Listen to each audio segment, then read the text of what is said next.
Hello students, welcome back to my channel Nursing Ohana. Today we are going to discuss about artificial respiration, जिसमें कि हम क्या artificial respiration कहते हैं, mouth to mouth respiration. Means कि हमें जो भी रिस्पायरेटरी डिस्ट्रेस पेशेंट होते हैं उनको माउथ टू माउथ रिस्पायरेशन देके हम ये आर्टिफिशियल मेथड के थ्रू उनकी हम जान बचा सकते हैं। Okay, mouth to mouth respiration एक क्रूशियल एस्पेक्ट है फर्स्ट एड का, एंड इसको हम सिंपली यहाँ पे डिस्क्राइब करते हैं। एंड बिफोर इमरजेंसी ये बहुत ही ज़रूरी होता है इस प्रोसीजर के हर स्टेप को फॉलो करना, जिसके थ्रू हम ये फर्स्ट एड प्रोवाइड कर सकते हैं। फर्स्ट है stretch out victim on his back and knee close to his side.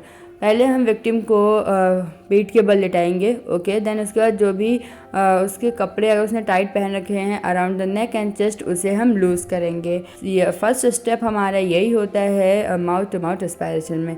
Second है कोई भी फॉरेन ऑब्जेक्ट अगर विक्टिम के माउथ एंड थ्रोट में प्रेजेंट है तो उसे हम फिंगर से स्वाइप करेंगे, एंड थ्रोट में अगर है तो उसे हम रिमूव कर देंगे। ओके, पेशेंट में अगर वाटर या फिर म्यूकस उसके थ्रोट या चेस्ट में प्रेजेंट है तो उसे हम झुकाकर उसके वाटर को या फिर म्यूकस को उसे हम बाहर मुंह से निकालेंगे। देन उसके बाद सबसे इम्पॉर्टेंट स्टेप जो है इसमें हम यहाँ पे चिन को लिफ्ट करते हैं, मीन्स कि ऊपर की ओर उठाते हैं, हेड को पीछे की तरफ झुकाते हैं। ओके, इसके थ्रू भी होता है कि एयरवे ओपन होने के बहुत ज़्यादा चांसेस होते हैं, एंड ये स्टेप के थ्रू हम एयरवे को भी मूव करते हैं, ओपन करने की कोशिश करते हैं। देन उसके बाद इसमें बहुत से पेशेंट्स की जो सांसें हैं वो वापस आ जाती हैं, रिज्यूम हो जाती हैं। फिर उसके बाद हम रिससिटेशन इमीडिएटली स्टार्ट करेंगे। यहाँ पे हम नॉस्ट्रल्स जो होती हैं, नाक के छिद्र जो होते हैं, उसको हम इंडेक्स एंड थंब फिंगर के थ्रू हम बंद करते हैं। देन उसके बाद एयर जो होती है उसे हम पास करते हैं mouth to mouth. Okay, inhale करेंगे डीपली, देन उसके बाद हम पेशेंट के माउथ में उसे प्रेस करेंगे। ओके, मीन्स कि उसका मुंह जो है वो प्रेस करके उसके मुंह में हम एयर पास करेंगे, जिससे कि हम रिस्पायरेशन प्रोवाइड करते हैं।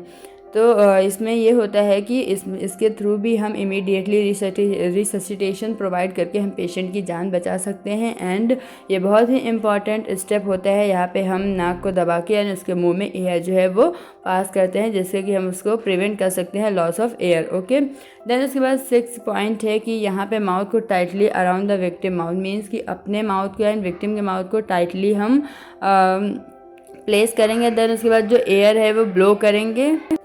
एंड वॉल्यूम यहाँ पे क्या है, ये इम्पॉर्टेंट है कि कितनी वॉल्यूम हमें प्रोवाइड करनी है। हम अडल्ट के लिए डीप ब्रीथ करके एंड चिल्ड्रन के लिए लेस, इन्फेंट के लिए ओके ऐसे हम प्रोवाइड करते हैं। And high rate then provide at least 1 breath every 5 second, means कि एक ब्रीथ जो है वो हम एटलीस्ट 5 सेकेंड के लिए अडल्ट में प्रोवाइड करते हैं, 3 सेकेंड के लिए स्मॉल चिल्ड्रंस में। ओके, कंटिन्यू ये प्रोसीजर करते हैं सो एज लॉन्ग एज जब तक कि पल्स और हार्ट बीट जो है वो रिज्यूम नहीं हो जाती हैं या फिर वापस से रिस्टार्ट नहीं हो जाती हैं। फिर हम विक्टिम को चेस्ट को देखते हैं एंड स्टॉप करते हैं ब्लोइंग एयर को अगर उसकी जो सांसें हैं वो वापस आ गई हैं। देन उसके बाद टर्न को हम हेड को टर्न आउट करेंगे। देन उसके बाद पेशेंट को रिवाइव करने की कोशिश करते हैं। अगर पेशेंट रिवाइव हो जाता है तो उसे हम वार्मनेस प्रोवाइड करते हैं एंड डॉक्टर के आने तक हम उसको ऑब्जर्वेशन में रखते हैं। ओके, तो ये था artificial respiration. I hope you like this video.